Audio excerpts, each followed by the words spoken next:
¿Qué secretos se esconden bajo los búnkeres secretos de Putin? El búnker de los montes Yamantau, en lo profundo de los Urales meridionales. Se están llevando a cabo obras en el monte Yamantau y sus alrededores. Se rumorea que están construyendo un búnker subterráneo colosal.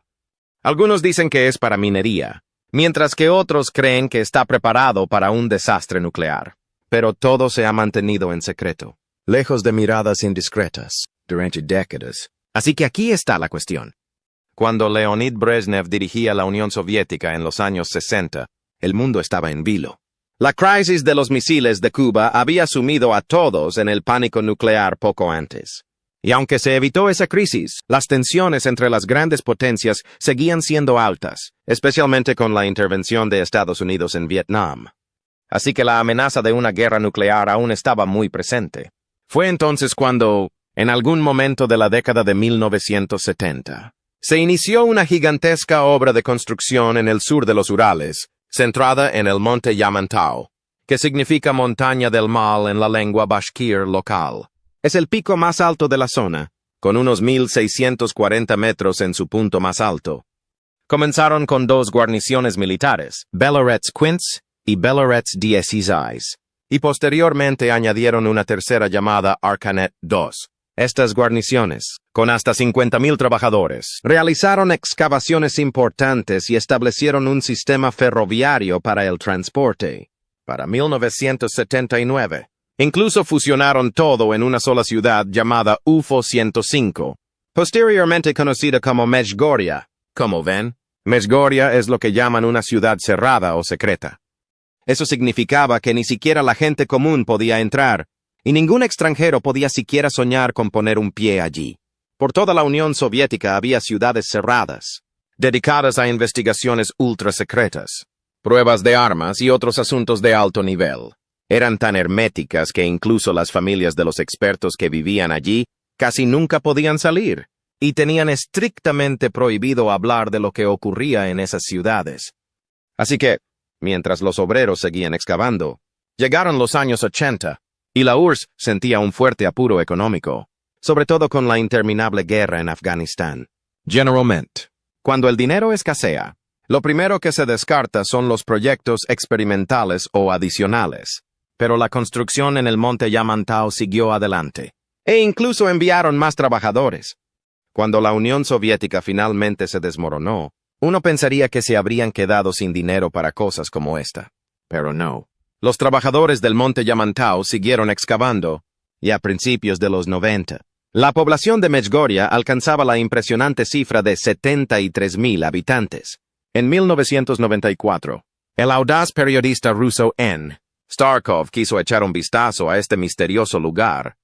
No podía entrar por las carreteras normales, así que se abrió paso a través del espeso bosque de abedules, y vislumbró un agujero colosal en el suelo, rodeado por una enorme obra en construcción e incluso un helipuerto. Starkov soltó la sopa en un periódico local, Beloretsky Rybaki, describiendo toda la chatarra de hierro que vio allí abajo, desde tuberías de agua hasta ruedas de vagones. Pero la magnitud de todo aquello lo dejó atónito. Dijo, «Dios mío, ¿cómo llegó ahí?» La escala era enorme. Un trozo está enterrado a unos 900 metros de profundidad bajo roca sólida, principalmente cuarzo. Y, ¿de verdad? Es enorme. Hablamos de un área tan grande como la de Washington, D.C., dentro del Beltway, que abarca aproximadamente 400 millas cuadradas. Los periodistas han observado una actividad importante en torno al monte Yamantau. Se están invirtiendo grandes cantidades de dinero en ella. Han impuesto una zona de exclusión aérea sobre la montaña, lo que dificulta enormemente llegar a pie. Hay soldados, estos Jaegers de infantería ligera, drones DJI Mavic 2 Enterprise Advanced equipados con un increíble zoom de 32 aumentos y cámaras térmicas. Cada uno de estos drones cuesta entre 500,000 y 1,000,000 de rublos, lo que equivale a entre 8,000 y 16,000 dólares. Como podrán imaginar, Starkov y sus lectores no fueron los únicos que notaron algo extraño. Los satélites estadounidenses comenzaron a vigilar la zona casi al mismo tiempo, y quedaron tan desconcertados como todos los demás. En aquel entonces, Estados Unidos y Rusia intentaban ser muy amigos, trabajando en la transparencia y la reducción de tensiones. e incluso acordaron revelar la cantidad exacta y el tipo de armas nucleares que poseían.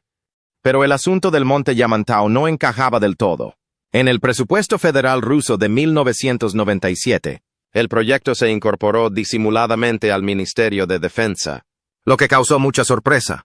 La gente no podía evitar preguntarse, ¿por qué Rusia gastaba preciados rublos en el monte Yamantau cuando estaba en la ruina y hasta las rodillas endeudada? Empezaron a surgir algunas teorías. Se especulaba que este lugar era un almacén secreto de residuos nucleares. Una idea poco agradable, ¿verdad? O tal vez era la mina de oro de los tesoros nacionales de Rusia, donde se guardaban todo su oro, plata y objetos de valor.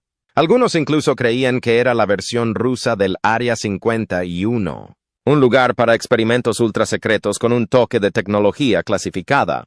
¿Y qué tiene de especial este lugar? Bueno, parece que está diseñado principalmente como una especie de plan B para los altos mandos rusos en caso de una catástrofe grave. Ya sabes, como el complejo Raven Rock Mountain en Estados Unidos, a veces llamado un pentágono subterráneo, y el Centro de Operaciones de Emergencia Mount Weather de la FEMA. Estos lugares sirven para proporcionar a los peces gordos un lugar súper seguro desde donde dirigir la situación en caso de que la situación se descontrole. ¿Y quién está a cargo de la construcción de estos búnkeres? Es la Dirección de Construcción ENI, DEG 30, y lo hacen bajo la atenta supervisión de la Dirección Principal de Programas Especiales del presidente de Rusia. Legalmente, esta dirección tiene sus raíces en el 5º Departamento de Asuntos del BI, Consejo de Ministros de la República Socialista Federativa Soviética de Rusia, cuya principal tarea era construir y acondicionar terrenos para los líderes en caso de guerra. Alexander Linets trabajaba para el Servicio Federal de Seguridad y dirige la Dirección General de Programas Especiales del presidente de Rusia desde 2015. Putin debe confiar plenamente en él, ya que se hizo con un apartamento de 176,7 metros cuadrados en el edificio CDSP de la avenida Bolshoi Tishinsky de Moscú. Y no es solo él. Otros peces gordos como Anton Vaino, el máximo responsable de la administración del Kremlin, Sergei Naryshkin, el pez gordo del Servicio de Inteligencia Exterior, y Alexander Bastrikin, el jefe del Comité de Investigación, también consiguieron propiedades inmobiliarias de primera en el mismo edificio, búnker del Palacio del Mar Negro. El presidente ruso, Vladimir Putin, parece tener un sistema clandestino de túneles subterráneos bajo su refugio palaciego en el Mar Negro. Estos túneles se encuentran aproximadamente a 50 metros bajo la superficie del Palacio de Gelendzhik. Esta red de túneles subterráneos conduce a un búnker secreto, inicialmente reportado por Business Insider. Este complejo parece haber sido construido con la intención de protegerse contra posibles revoluciones o guerras. Cabe destacar que es anterior a la anexión de Crimea por parte de Rusia en 2014. Estos túneles se construyeron hace más de una década. Curiosamente, esto ocurrió durante un período en el que Putin mantenía relaciones diplomáticas con presidentes estadounidenses durante la tan comentada era del reinicio. Sin embargo, entre bastidores, se preparaba discretamente para posibles conflictos con países occidentales. Estos búnkeres parecen estar equipados con servicios esenciales como sistema de ventilación, alcantarillado y suministro de agua potable. Las paredes están construidas con robustos armazones de hormigón de 38 cm, como se muestra en la ilustración. Además, hay un hueco de ascensor que conecta el complejo con los dos túneles. El túnel inferior incluye una pasarela que conduce a la playa, junto a soportes para cables que podrían servir para suministrar electricidad, iluminación y cables de fibra óptica a un centro de mando. La empresa de ingeniería describió el proyecto como un complejo subterráneo para un complejo turístico en Gelendzhik, la ciudad más cercana al Palacio Presidencial ruso. El complejo se extiende sobre una superficie de 600 metros cuadrados. En la ladera del acantilado que asciende desde el mar hasta el palacio, se ven claramente las salidas de ambos túneles.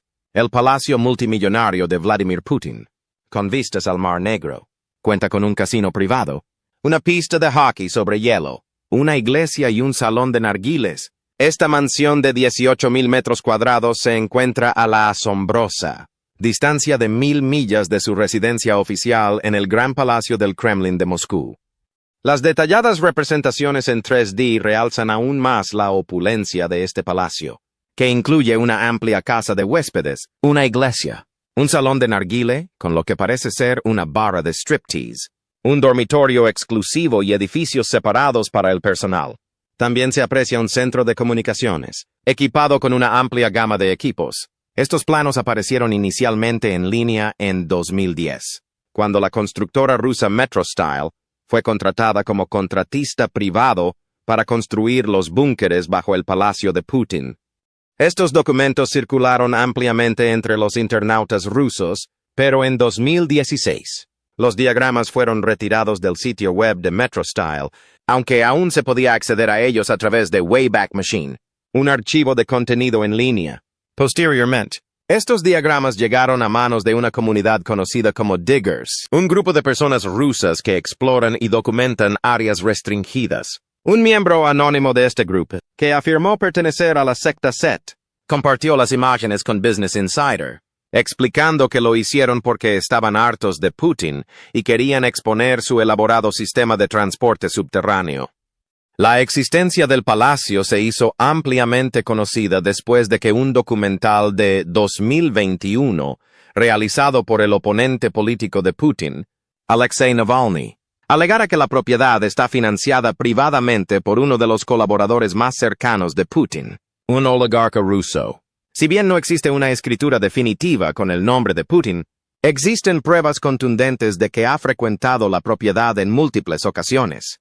Posteriormente, un amigo de la infancia de Putin afirmó que la propiedad es suya y no del presidente, afirmando que Putin no tiene ninguna conexión con ella.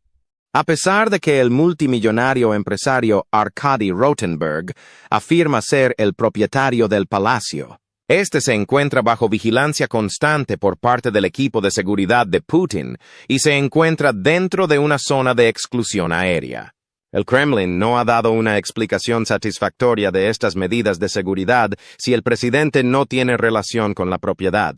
En el documental de Navalny, este habló sobre una investigación que dirigió centrada en Vladimir Putin y su presunta corrupción. Navalny describe cómo Putin, quien fuera un simple oficial soviético, se ha obsesionado con el dinero, el lujo y el poder. Navalny afirmó que el video busca ofrecer un retrato psicológico de la transformación de Putin e investigar cómo él y sus allegados han amasado una vasta fortuna y se han involucrado en prácticas corruptas a lo largo de los años. Navalny pretende revelar el extravagante estilo de vida de Putin, exponer el origen de su riqueza y destapar la construcción de lo que, según él, es el palacio más caro del mundo. En esencia, el documental de Navalny explora el marcado contraste entre la imagen pública de Putin y sus presuntas acciones tras bambalinas. El video ha acumulado más de 100 millones de visualizaciones.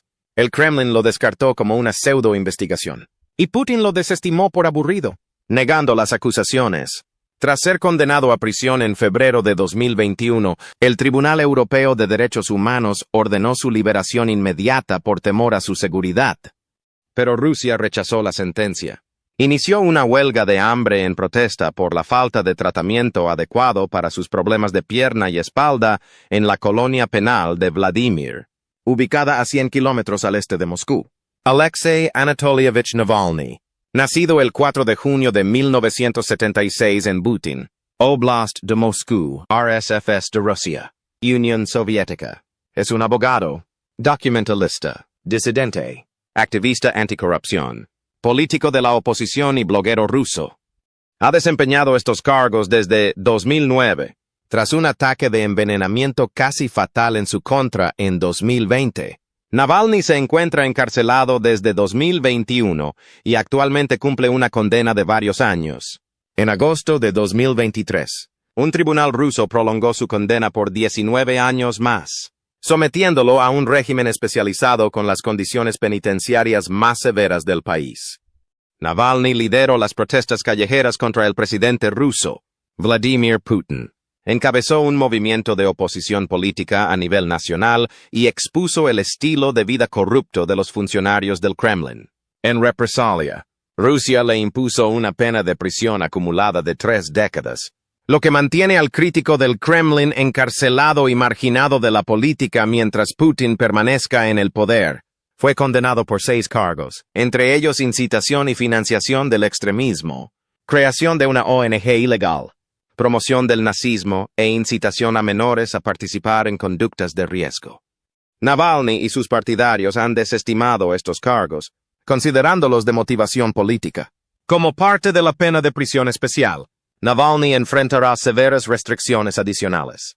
Tendrá la oportunidad de ver a su familia solo una vez al año y recibirá un paquete anual.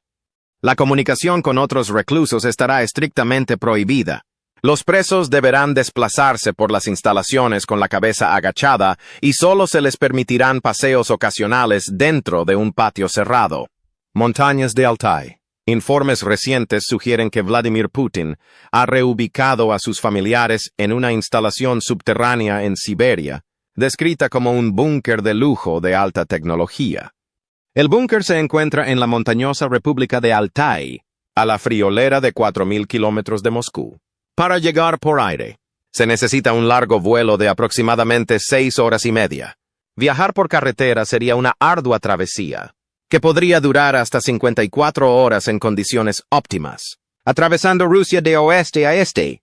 Algunos informes internacionales especulan que el propio Putin podría estar refugiado en este búnker, pero el secretismo en torno a su paradero es intenso. Sus 2 hijas, María y Katia, se esfuerzan al máximo por proteger su identidad, probablemente por su propia seguridad, y se cree que ambas se encuentran dentro del búnker. También se dice que Putin tiene un nieto que supuestamente viajó a Ongardaysky para refugiarse con la familia. El propósito de este complejo subterráneo, según el politólogo Valery Solovey, es brindar protección en caso de una guerra nuclear. Solovey, exdirector del Departamento de Relaciones Públicas del Instituto Estatal de Relaciones Internacionales de Moscú, ha sido una fuente clave de esta información. Ha revelado que esta avanzada instalación abarca una ciudad subterránea construida hace una década por Gazprom, la mayor petrolera de Rusia y antiguo patrocinador de la Liga de Campeones. Cabe destacar que el complejo cuenta con una subestación eléctrica de alto voltaje capaz de abastecer a una pequeña ciudad. En febrero de 2008, se publicó un informe de expertos independientes titulado Putin y Togi, que se traduce como Resumen de Putin, en el que los autores presentaron su visión de los resultados de las actividades y el legado político del segundo presidente de la Federación Rusa. En dicho informe, ofrecieron una evaluación poco halagadora, pero justa, del desempeño de Vladimir Putin en diversas esferas de la vida rusa, como la economía, el ejército, el sistema de pensiones, la sanidad, la infraestructura vial, etc.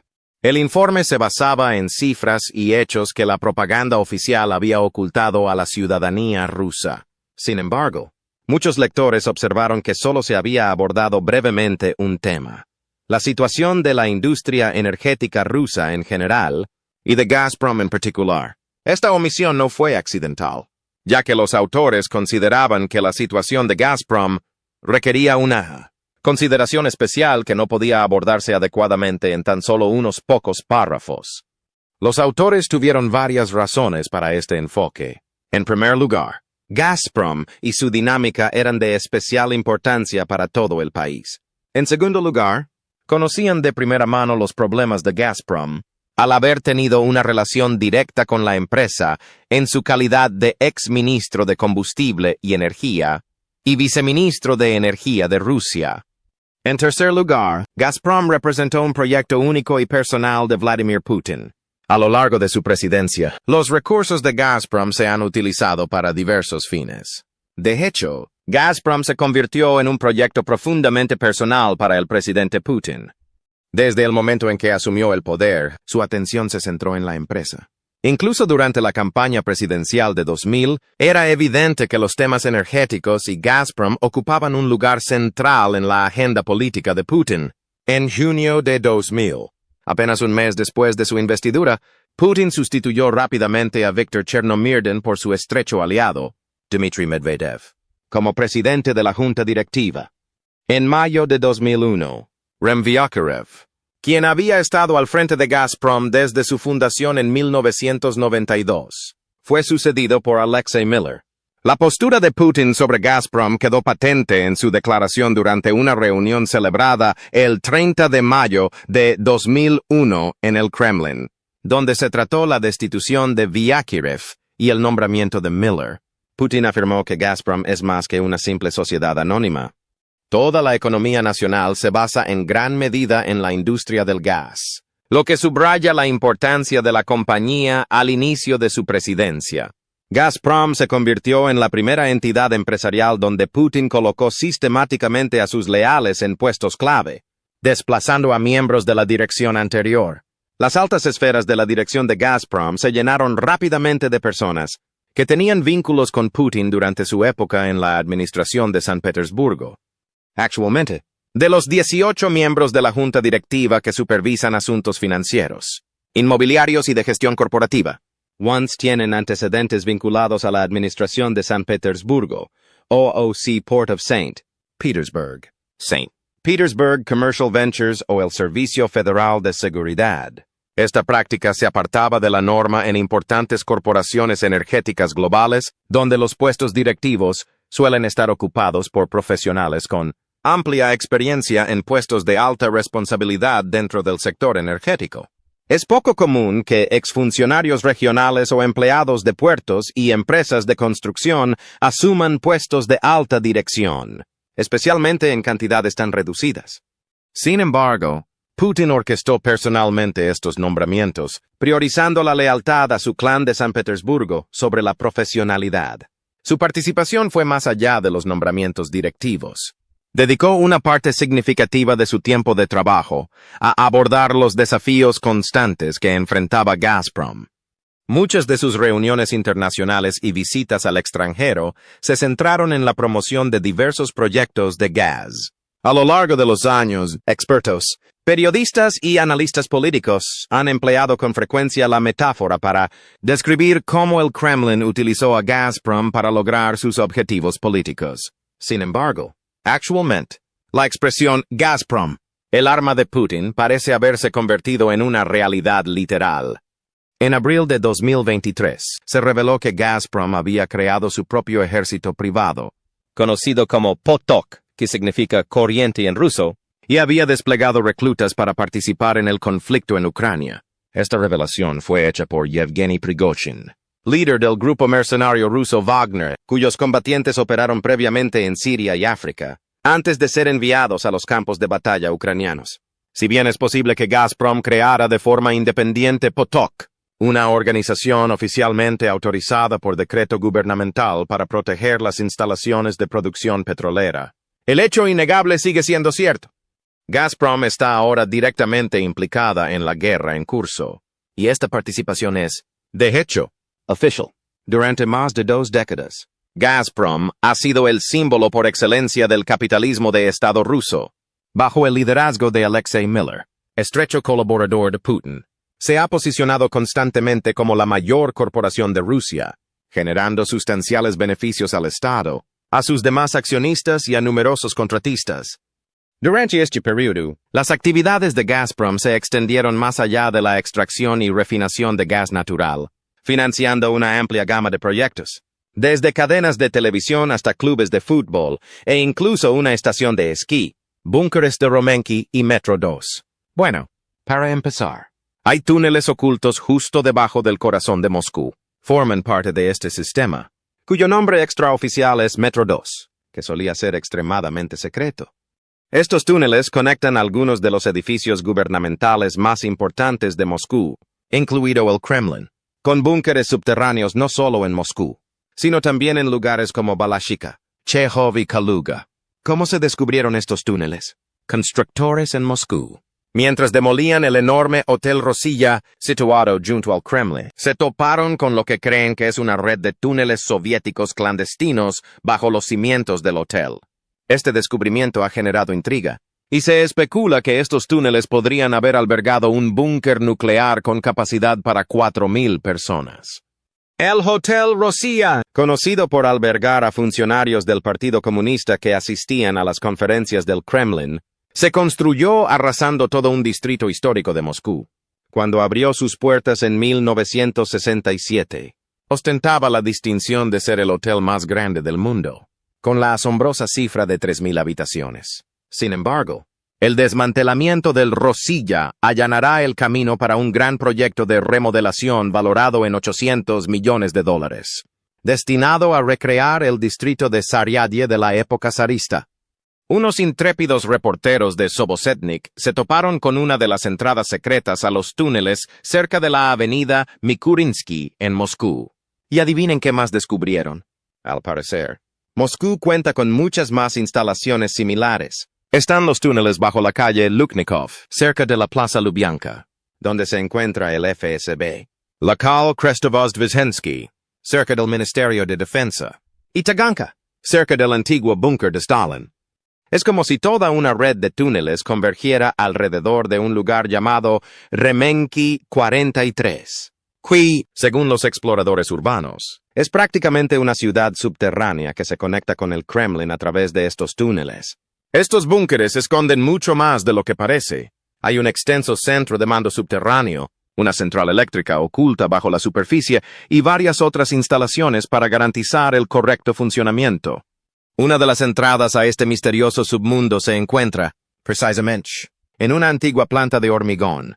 Esta fábrica esconde un ascensor y un conducto de ventilación que dan acceso a los búnkeres, lo que la convierte en un camuflaje perfecto. Se rumorea que también se puede acceder a estos búnkeres a través de una entrada en la calle Remenki 43, conocida extraoficialmente como Remenki 43. Este lugar está conectado a una unidad especializada de rescate en construcción de montaña, y el hueco del ascensor conduce a los búnkeres subterráneos profundos. Es muy posible que también sirva como entrada para vehículos. Además, se dice que hay una entrada oculta en el sótano de la Universidad Estatal de Moscú y otra ubicada dentro de las instalaciones de la Asociación de Investigación Científica Nauka, en la avenida Vernadskogo, 2.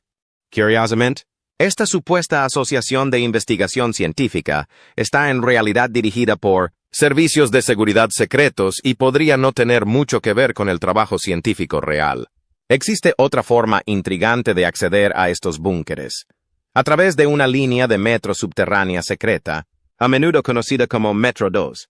Si bien no hay mucha información oficial disponible, existe abundante evidencia que sugiere la existencia de esta red subterránea, no solo bajo la zona de Remenki, sino también a lo largo de las líneas secretas del metro de Moscú. Algunos detalles incluso han sido revelados por fuentes de inteligencia occidentales. Desde la disolución de la Unión Soviética, ha habido informes creíbles que sugieren que bajo la superficie de Moscú se encuentra una intrincada red de instalaciones secretas que data de finales de la década de 1940. Durante la era de Stalin, se cree que estos túneles, aparentemente descubiertos durante la demolición del Hotel Rosilla, se extienden desde el Kremlin, pasando por debajo del hotel y más allá de la circunvalación de Moscú. Se cree que estos túneles se mantienen en funcionamiento como medida de precaución. Se supone que estos túneles, junto con un búnker, supuestamente descubierto por trabajadores, estaban destinados a ser utilizados por funcionarios del Partido Comunista y la cúpula soviética en caso de una guerra nuclear. Los aventureros aficionados, o excavadores, que dedican su tiempo libre a explorar la infraestructura subterránea de la ciudad, afirman desde hace tiempo haber encontrado estos túneles. Además, han circulado rumores persistentes sobre la existencia de una línea secreta del metro de Moscú que nunca ha sido vista por el público. Existe una línea subterránea llamada Metro 2, que, según dicen, se planeó en 1967. Su propósito: conectar el Kremlin, la sede del Comité Central del Partido Comunista, un enorme búnker subterráneo de 2,000 hectáreas en Romenki, un suburbio de Moscú, y el aeropuerto Vnukovo 2, ubicado a 27 kilómetros al suroeste de Moscú.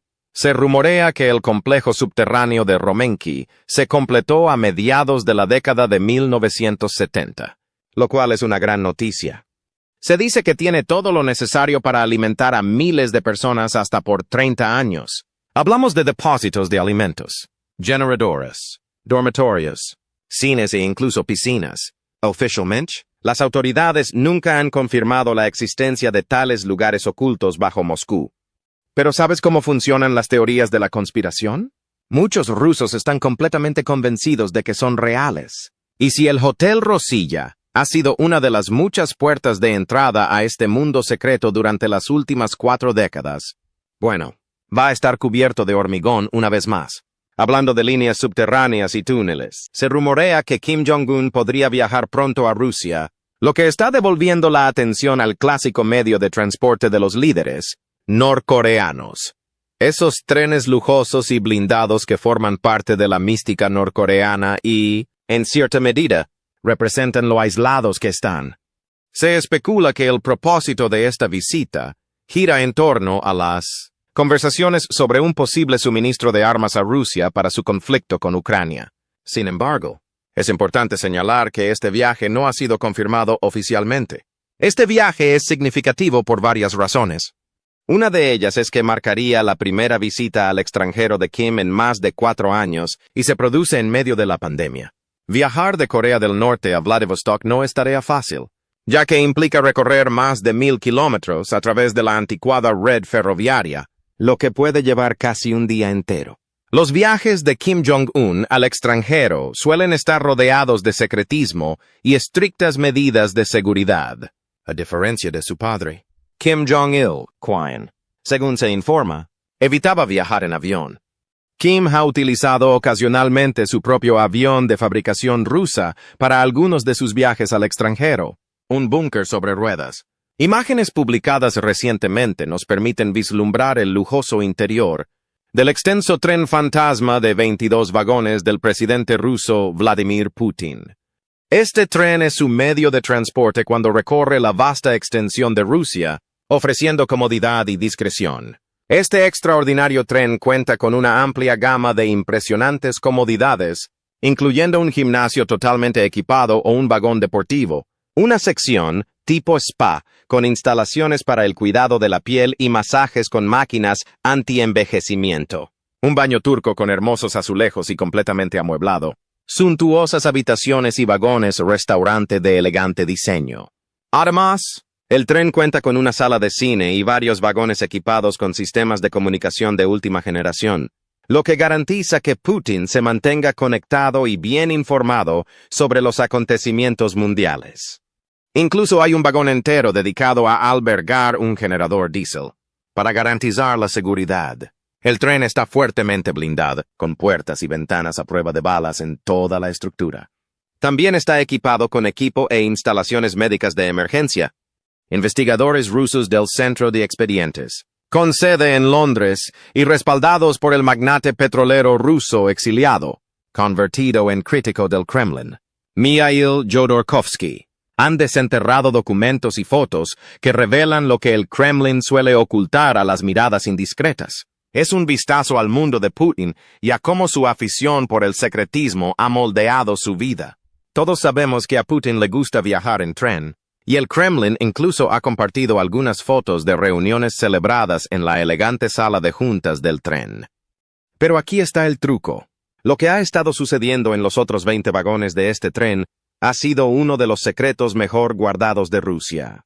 El Centro de Expedientes afirma que estos documentos filtrados tienen una fuente interna en Zircon Service, una empresa rusa, responsable de la instalación de los vagones utilizados por la oficina del presidente ruso bajo el paraguas de ferrocarriles rusos, el operador ferroviario estatal.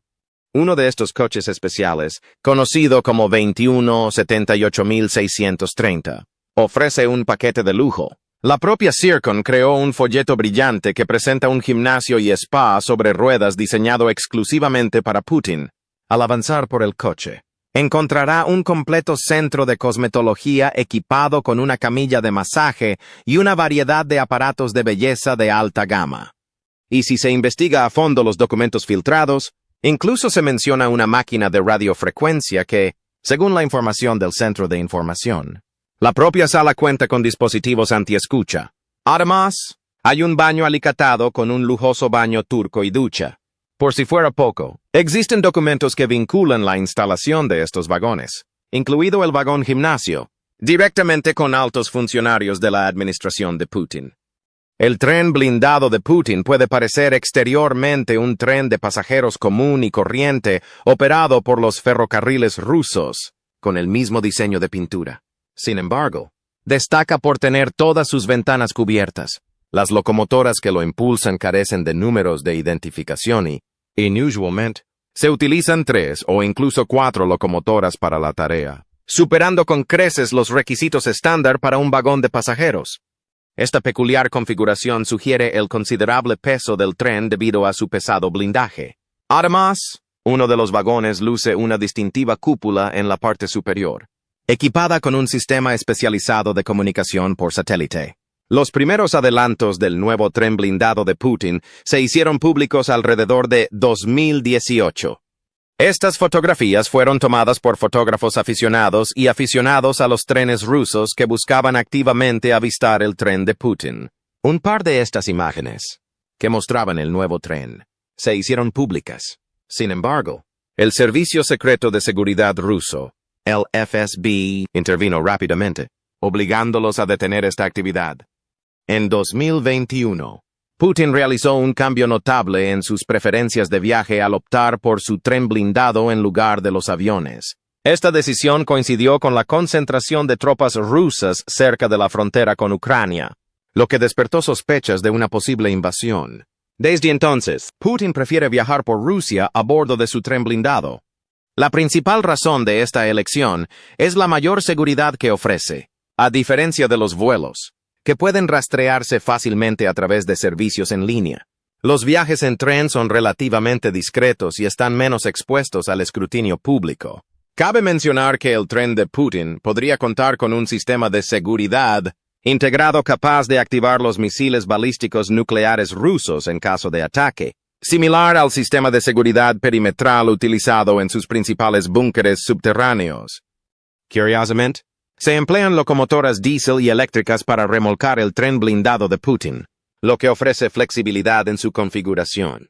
Las locomotoras pueden montarse en diversas configuraciones: 3 delante, 2 delante, 1 detrás, 2 en ambos extremos, etc. Además, suele haber otra locomotora delante del tren como medida de seguridad adicional. El tren puede alcanzar una velocidad máxima de 160 km por hora, aunque está limitado por la falta de infraestructura de alta velocidad de la red ferroviaria soviética. Antes de cada viaje, se añaden diferentes vagones al tren para satisfacer necesidades específicas. Algunos vagones están destinados al personal de seguridad, mientras que otros se utilizan para transportar los vehículos de Putin. El tren también está equipado con un robusto sistema de protección NBQ. Hay varias terminales de tren secretas ubicadas estratégicamente cerca de las residencias de Putin. Una de estas terminales está situada cerca de la residencia de Putin en Novo Ugaritovo, cerca de Moscú, mientras que otra se encuentra cerca de su residencia en Valdai. Es muy probable que también existan terminales ferroviarias secretas cerca de los búnkeres subterráneos de Putin en las montañas de Altai y bajo el monte Yamantau.